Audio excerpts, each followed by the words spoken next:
샬롬, 좋은 날입니다. 매일의 묵상. 오늘은 세 사람인데요. 아비나답, 우사, 오베데돔, 이 세 사람에 대한 이야기인데 사람에 대한 이야기보다 법궤에 대한 이야기를 오늘 말씀을 볼까 합니다. 사무엘상, 사무엘하 두 장에 걸쳐 법궤에 나온 이야기들을 같이 말씀을 보면서 하나하나 살펴볼까 합니다. 첫 번째, 우리가 실로에 있던 법궤가 하나님께서 실로에다가 법궤를 만들게 하시고 두게 하셨는데요. 사무엘상 4장 3절 4절 이 두 절 말씀을 먼저 볼까 합니다. 백성이 진영으로 돌아오매 이스라엘 장로들이 이르되 여호와께서 어찌하여 우리에게 오늘 블레셋 사람들 앞에 패하게 하셨는고 여호와의 언약궤를 실로에서 우리에게로 가져다가 우리 중에 있게 하여 그것으로 우리를 우리 원수들의 손에서 구원하게 하자 하니 이에 백성이 실로에 있는 사람을 보내어 그룹 사이에 계신 만군의 여호와의 언약궤를 거기서 가져왔고 엘리의 두 아들 홈니와 비느하스는 하나님의 언약궤와 함께 거기에 있었더라. 아멘. 네. 전쟁 블레셋과 싸움 가운데 우리가 잘 알고 있는 그 엘리의 제사장 두 아들 홈니와 비느하스가 이 전쟁터로 법궤를 가지고 나가게 되지요. 실로에 있었던 법궤를 가지고 나오는데 이것에 대한 이야기들이 사무엘상 또 사무엘하에 펼쳐집니다. 저는 이 사무엘상하서를 예전에 성경대학에서 제가 강의한 적이 있거든요. 근데 이 성경대학에서 교재로 쓴 책 가운데 하나가 사무엘서 강해라는 유진 피터슨 목사님의 책이거든요. 그 책에서 하나님의 법궤에 대한 이야기가 좀 나와 있습니다. 법궤를 만든 시기와 역할은 법궤를 만든 시기는 광야 생활의 초기에 있었었다. 또한 이 역할은 예배의 중심이 우리가 잘 알고 있듯이 법궤입니다. 출애굽기 25장 10절에 보니까 이 그 법궤에 대한 내용이 그 자세히 나오는데요. 언약궤의 길이가 얼마큼 되는가? 언약궤의 길이가 그 2빛 반, 길이가 2빛 반 정도 되는데 한 규빗은 이 손에서부터 여기까지 발꿈치까지가 한 규빗입니다. 대략 한 45cm 정도 되는데요. 이 법궤의 길이가 한 1m 13cm 이 정도 된다고 나와 있고요. 폭과 넓이는 한 68cm 정도 되는 그럼 우리가 관보다는 좀 작은 사이즈. 네, 그렇게 우리가 이해하면 될 것 같습니다. 만든 모양은 나무로 만들었고 금을 그 위에 입혀 있는 모습이고요. 단단한 금덮개 케이스가 있었어요. 그것을 속죄소라고 불렀는데 이 금덮개 위에는 천사의 그룹 모양이 있어서 그 중앙을 이렇게 감싸고 있습니다. 하나님의 언약궤는 하나님의 언약궤 그룹 사이에 하나님께서 자정하고 계신다. 이렇게 표현할 만큼 이 언약궤 묘사가 있었습니다.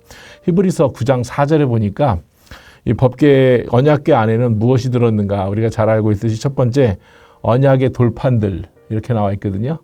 십계명, 돌로 받은 십계명이 그 안에 들어 있고요. 두 번째가 만나를 담은 금 항아리가 그 안에 담겨져 있습니다.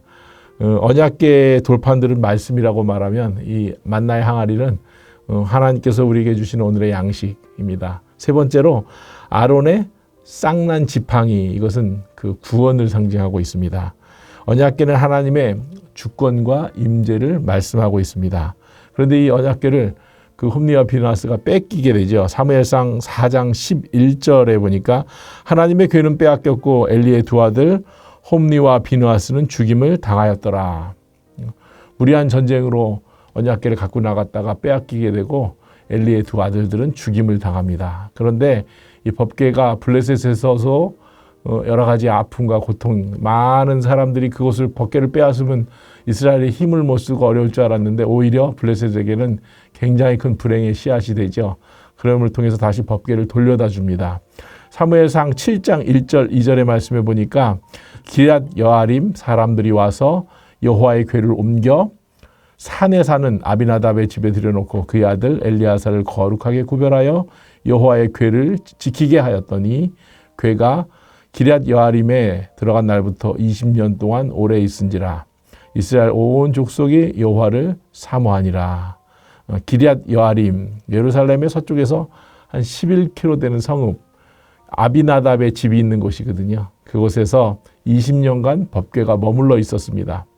근데 하나님께서 이 집에서 이제 예루살렘으로 이스라엘로 그것을 옮겨가길 원했는데 사무엘하 6장 3절에 보니까 그들이 하나님의 괴를 새 수레에 싣고 산에 있는 아비나답의 집에 나오는데 아비나답의 아들 우사와 아효가 그 새 수레를 모니라. 여기서 아비나답의 집에 산다고 했죠. 20년간 그 집에 있었다고 했는데 아비나답의 아들이 바로 우사입니다. 우사가 사무엘하 6장 6절 7절 말씀해 보니까 이 법궤를 옮기다가 이 그 마차에서 들썩하니까 그 손을 댔다가 죽게 되지요. 그것이 바로 아비나답과 그의 아들입니다. 아들이 우사입니다. 우사가 이 죽임을 당합니다. 하나님께서 이 아비나답에게 진노하셨죠. 자기의 방식대로. 원래는 궤에는요 이렇게 금고리가 있어서 사람이 들고 옮기게 돼 있는데 수레로 옮기다가 그만 손을 대어서 죽게 됩니다. 하나님의 거룩하심을 다시 한번 하나님의 방식이 아닌 다른 방식으로 하는 것에 대해서 하나님께서 진노하셨어요. 하나님께서 그러고 나서 어떻게 됐냐면 사무엘하 6장 10절 11절 말씀해 보니까 다윗이 여호와의 궤를 옮겨 다윗성 자기에게로 메어 가기를 즐겨하지 아니하고 가드 사람 오베데돔의 집으로 메어 간지라. 여호와의 궤가 가드 사람 오베데돔의 집에 석 달을 있었더니 여호와께서 오베데돔과 그의 온 집에 복을 주시니라. 언약궤가 그만 이 사고로 인해서 잠깐 멈추게 되었고 오베데돔 보니까 가드 사람, 이 가드는 블레셋의 한 동네이거든요. 블레셋 사람 오베데돔의 집에 3개월간 머물게 됩니다. 3개월 안에 그 3개월 동안만 그곳에 있었어서 하나님께서 오베데돔에게 복을 주시고 그의 모든 집안에게 복을 주셨다 이렇게 기록하고 있습니다. 우리가 가만히 생각해 보면요, 이 법궤는 하나님을 상징하는 그 하나의 도구거든요. 그런데 많은 사람들이 미신적으로 이 그 법궤를 섬겼던 것 같아요. 하나님께서는 이 법궤를 통해서 하나님의 사람들이 온전케 되고 하나님을 바라보기를 원하셨습니다. 그런데 그렇게 하지 아니하였죠. 우리가 이 땅 살아가면서 지금은 법궤가 있지 않지만 주님을 바라보면서 하는 그런 귀한 그 은혜가 저와 여러분들의 삶 가운데 있기 원합니다. 아비나답, 우사, 오베데돔 다 법궤를 모시고 있었지만 하나님 앞에 불경건하게 행하였던 자들에게는 어려움을 주시고 하나님을 잘 섬겼던 오베데돔에게 축복을 주셨듯이 우리 삶 가운데 우리가 있는 곳에서 하나님의 거룩한 임재가 여러분과 저의 삶 가운데 있기를 축원하며 축복합니다. 기도하겠습니다. 우리의 힘이요 능력이 되신 하나님, 하나님의 임재가 우리 안에 임하기를 기도합니다. 하나님의 법궤에만 있지 아니하고 어디든지 계시며 언제나 돌보시며 우리에게 복을 주시는 주님을 바라봅니다. 주님의 마음에 계신 곳에 우리의 마음에 있게 하시고 우리의 삶의 방향과 목적이 주님을 향하게 우리를 가르쳐 주옵소서. 예수님의 이름으로 기도합니다. 아멘.